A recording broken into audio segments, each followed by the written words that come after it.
level of umpiring we know is going to be a lot lower, so that keeping that kind of tight body and keeping the movement kind of inside the shoulders, I was a little bit curious about why that's becoming a more successful technique. Yeah, that's a great question. So this is funny. You talk about the evolutions of the position.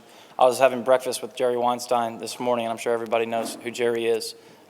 Just brilliant and just so seasoned throughout the game, and specifically the catching position. But Jerry was talking about how he was taught to catch the low pitch like this, and like that was the teach. And like, God forbid you catch a ball like that.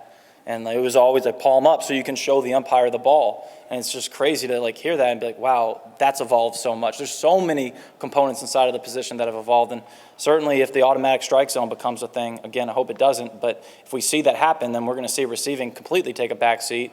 The one-knee stance will be history, and it's now going to all be about blocking and throwing, and really just a second first baseman that has some gear on with a high offensive profile. So the position will completely change if that happens. And certainly for somebody that appreciates, the art of catching, I wouldn't like to see that. And I hopefully can use this as a platform to speak my opinion on that. I didn't mention it on the main stage because that would take 35 minutes alone for me to go into that subject. But to answer your question on receiving to the glove side, I think there's like a certain line in the sand that you have to draw, like how far you can go out.